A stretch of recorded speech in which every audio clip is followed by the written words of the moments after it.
Hi everybody, it's time for reading with Ray. And because dogs aren't allowed in the library and that's where I am today, I don't have Ray with me. She is at home probably taking a nap and I'm at the library recording book clubs and doing some other things. The library is not open, but we are doing the curbside delivery, so if you need some stuff, get a hold of us and we'll get you some books or movies or music, whatever it is you need. We look forward to being allowing patrons back in the building, but we just can't do that quite yet, not safely. We want everybody to stay safe. But because I am in the building today, I am recording my book clubs here. So we are reading, I'm Renee, I'm the Children's Librarian in Salem Public Library in Salem, Ohio, in case I forgot to say that. This is Reading with Ray, our virtual book club for kids in kindergarten through 3rd grade. We are currently reading Ivy and Bean, Break the Fossil Record. And this one is by Annie Barrows and illustrated by Sophie Blackall. It is published by Chronicle Books. So thank you to all of those people for allowing us to share this story with you.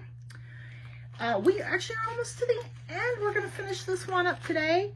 And as book club is going to run through next Friday, we probably have time to do one more Ivy and Bean. So I think I'll grab book 4 and get us started on that one tomorrow. So if you remember, Ivy and Bean have been digging up all the bones in the backyard, in Bean's backyard, and they invited their whole class over to come and see these bones. They're dinosaur bones. At least that's what Ivy and Bean think. Yeah, I still don't think they are, just because I feel like if in this neighborhood where Bean lives, lots of houses have been built. If there were dinosaur bones there, they would have been found already, is my thought. But maybe they are. So let's read on and find out.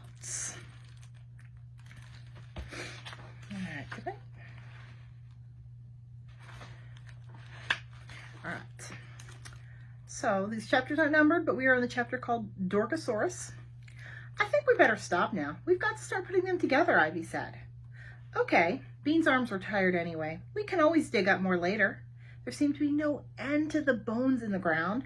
They had found 4 more since they got begun. The bone pile was getting high. Both girls stared at it. Said Ivy. Said Bean. They never talk about this part in books, said Ivy. Should we lay them out and see what fits? That's how you do puzzles.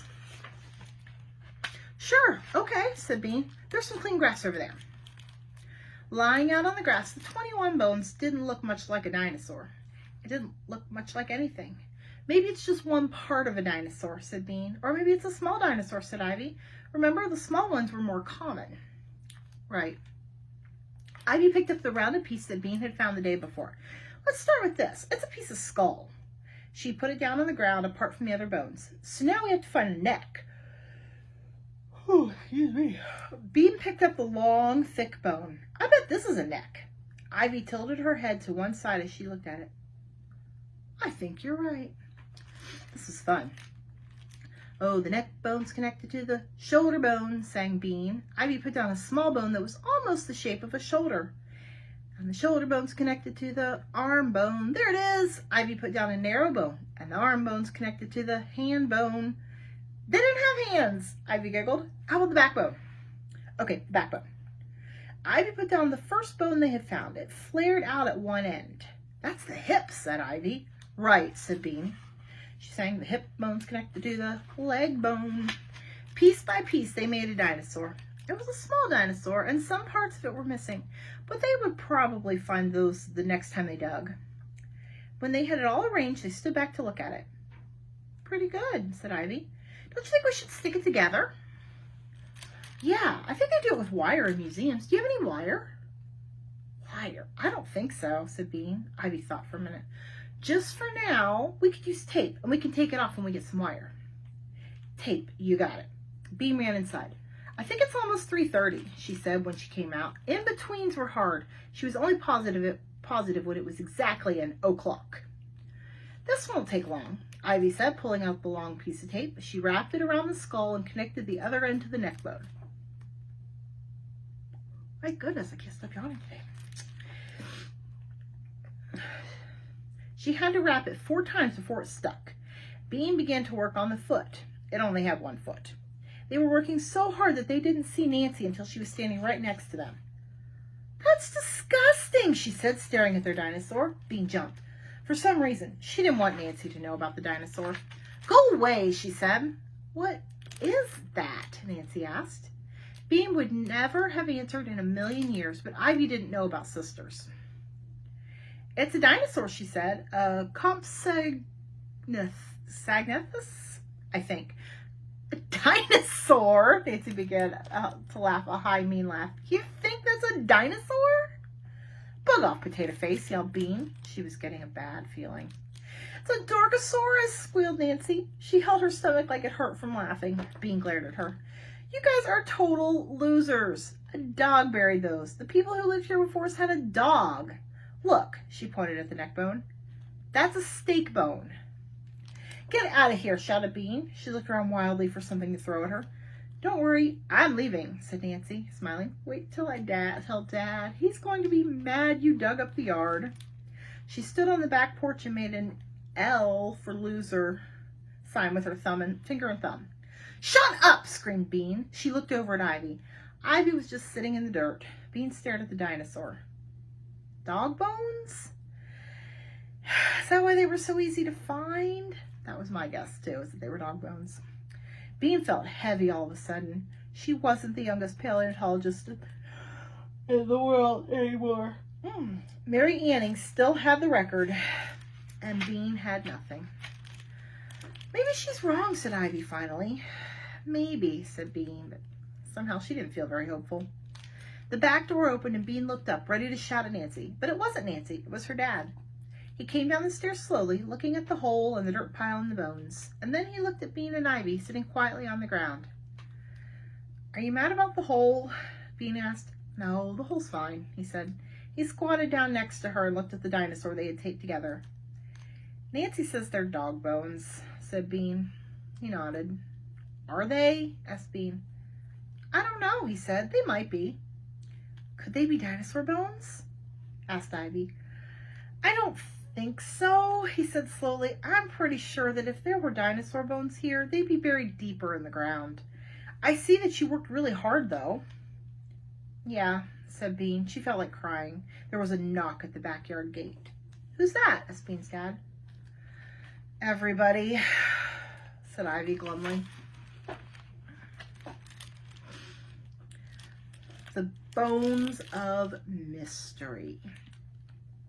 "Bean! Ivy!" squalled a voice. "Open the gate!"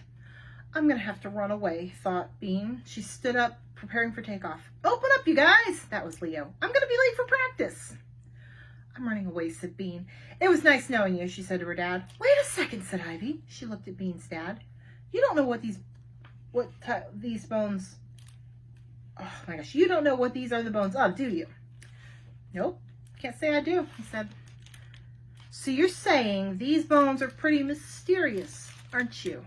asked Ivy. "Sure, they're pretty mysterious."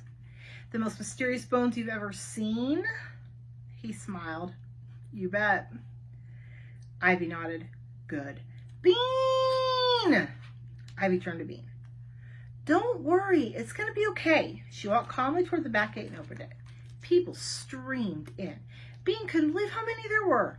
Vanessa, Drew, Dusa, Emma, Zuzu, Sophie W, and Sophie S, Marco, Anya, Nassim, Jared, Leo with 5 guys she didn't know, Leo's sister Kiki, Isaiah, 2 4th grade girls who Bean didn't know the names of, Leanne from down the street, and the skinny little 1st grader, along with about 6 other skinny little 1st graders, some tiny brothers and sisters, and assorted moms. "Hi," said Bean in a small voice. "What was she going to say to all these people?" "What happens next?" Bean's dad whispered in her ear. "I don't know," said Bean nervously. The tiny kids started playing in Bean's playhouse, and the moms stood around the edges of the yard, looking like they were late for something else, but the big kids crowded around Ivy and Bean. They didn't look really friendly. "So, let's see the dinosaur bones," said Vanessa. "Yeah," squeaked the skinny 1st grader. "Showtime." Then Bean heard Ivy take a deep breath. "Attention, please," Ivy called. She climbed up onto the trampoline and stood there, looking down at everyone. "I have an announcement." "What?" said Leo. Not even Mary Anning was as brave as Ivy, Bean thought. She felt suddenly lighter. The crowd grew quiet watching Ivy. She cleared her throat. Oh my goodness. This afternoon, we had a visit from an expert, and he told us that these, Ivy pointed to the bones, are not, I repeat, not dinosaur bones. She looked at the crowd below her. The expert was unable to identify these bones. He says these are the most mysterious bones he has ever seen. And because of that, he has decided to name them the Bones of Mystery. Wow, Bones of Mystery. That's exactly what they were. Bean climbed onto the trampoline and stood beside Ivy. These are the bones of a creature never before seen, she said in a loud voice. Possibly a man-eating, saber-toothed, deadly-clawed creature. We will let you know what the creature is as soon as studies have been done, Ivy said. We regret any inconvenience. There was a silence. Ivy and Bean looked down at the kids standing around the trampoline. They looked back. Finally, the skinny first grader said, "Can I touch the Bones of Mystery?" "You may," said Bean, feeling like a queen.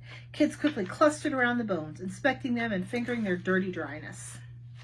Then Bean's dad spoke up. "I have an announcement too," he said. "Banana bread will be served in just a moment. Guests are invited to jump on the trampoline in the meantime." "Cool," said Doucet, dropping his bone. "Let me up there." "Me too," yelled Emma. "I bet I can do a flip." "So can I," said Zuzu. There was a rush for the trampoline. Ivy and Bean climbed down to let the others up. Vanessa stood nearby. "I told you they weren't dinosaur bones," she said. Bean sucked in her breath, and she knew what she had to say. "You were right, and we were wrong," she said, probably. "I think it's pretty exciting to find a creature that's never before been seen," said Ivy, "especially a saber-toothed one." "Have some banana bread," said Bean's dad, coming up to them with a plate piled high.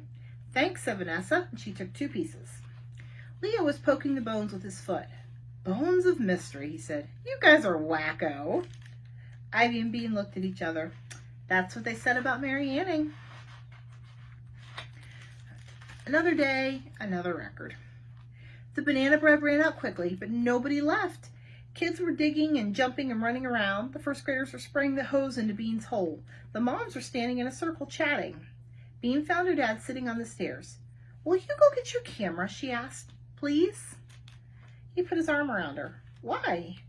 "I think I'm breaking a record," Bean said. "Oh yeah? What record?" "Biggest play date ever." "Come on, go get the camera. You have to have proof." Bean gave him a shove. Okay. He got up and went inside. Ivy climbed the stairs and sat next to her. "I'm still bummed that they aren't dinosaur bones," she said. "Yeah," Bean said. She was still bummed too. She had really wanted to be the youngest paleontologist in the world. She looked out over the backyard full of kids. Maybe it wasn't going to be the biggest play date in the world either. She should probably have a backup. "I think I should try to break glass by screaming again. A wine glass, not an animal." I still think that's a bad idea. Ivy nodded. "A wine glass would be easier. I'm going to do it tomorrow." Bean's dad came back out on the porch with the camera. "What are you going to do tomorrow?" he asked. Bean and Ivy smiled at each other. "Never mind," said Bean. Oh, that's the end. There's everybody playing in their yard. So that is the end of Ivy and Bean Book 3. Ivy and Bean Break the Fossil Record. Available on Hoopla if you would like to get it there. Or if you really want the paper copy, I'm done with it. You can put it on hold for the library and we'll get it to you. It can work as part of our curbside delivery now. So we stop next next Friday will be the last virtual book club. And by that point, I should have lots of information about how summer reading program is going to work this year. There will be a summer reading program, but it's not going to look like anything like we've ever seen before. So we just ask that you be patient with us, and as we try to get this all figured out and make the best choices for everybody involved.